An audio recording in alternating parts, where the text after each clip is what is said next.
Við erum ekki að tala þriggja eða fjögurra sílindra bensínvél sem búið að gaffateipa einhverjum turbómóðan svoleiðis. Heldur erum við að tala alvöru BMW 6 sílindra bensínvél. Og við hana svo búið að bæta einhverjum rafmagnsmótorum og svo framvegis til að ennþá auka kraftinn og snerpuna og öllu því sem fylgir. Hann að skila einhverjum 400 hestaflum og svo skilar hann einnig einhverjum 640 Nm togi. Þetta næstum því 2,5 tonna bíl.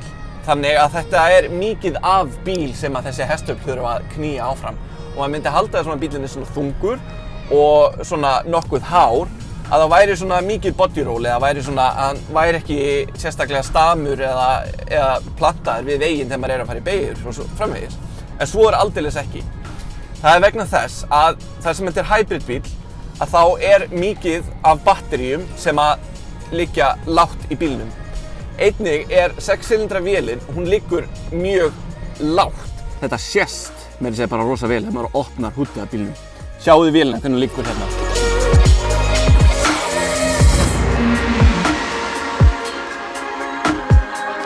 Það alvöru fjórhjóladrif í þessum bíl.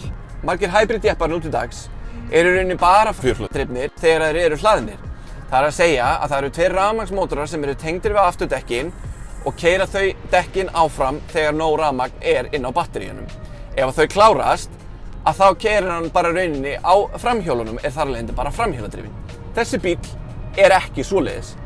Þessi bíl með BMW X-Drive og alveg sama þótt að sé ekki nægt rafmagn inn á batteríum neitt svoleiðis, að þá hann alltaf fjórhjóladrifin.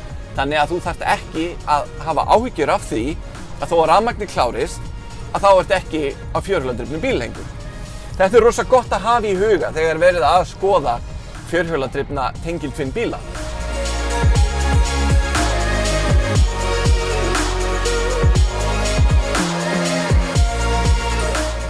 Þessi bíl með loftpúðafjöðrum, svona fjöðrum sem hægt að hækka og lækka og svo framvegis. Þannig að það hægt að fara eitthvað utanvegar á honum. En við skulum vera algjörlega hreinskilin með það að það mesta offroad sem þessi bíl nokkuð tíma að fara að sjá malar bílastæði við eitthvað svona golfvöll. Mér finnst rosa gott við þennan bíl að það eru alvöru takkar á honum. Maður þarf ekki alltaf að fara inn í kerfið til að laga svona hluti sem maður nota dagsdaglega. Svo loftkælingin, hitasætum, defroster og þar fram til göttunum. Svo eru líka alls konar hlutir í þessum bíl sem mér finnst mjög skemmtilegir. Eins og hérna í glasahaldaranum, að þá getur þú sett drykkið þinn hérna og ef þú ert með kaldan drykk, eitthvað svona gos eða svala eða eitthvað svoleiðis, að þá getur þú haldið honum köldum og ítt á hann að takka og hann kælir drykkinn áfram. Ef þú ert með eitthvað heitt kaffi eða te eða eitthvað svoleiðis, þá getur þú á móti hita það.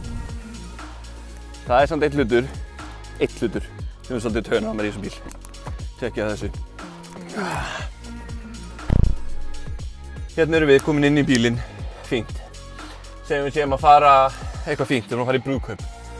Þú ert komin í jakkafötin og þú ert búinn að vera að keyra í Reykjavík og það mikið af salti og slittu og giði og þú ferð út og ó nei,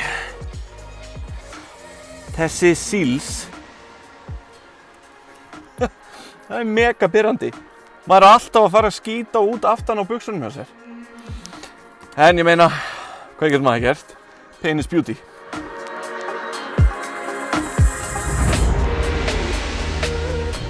Í mælaborðinu eru líka fullt af svona litlum hlutum sem ég vissi ekki að ég þurfti í lífinu hjá mér.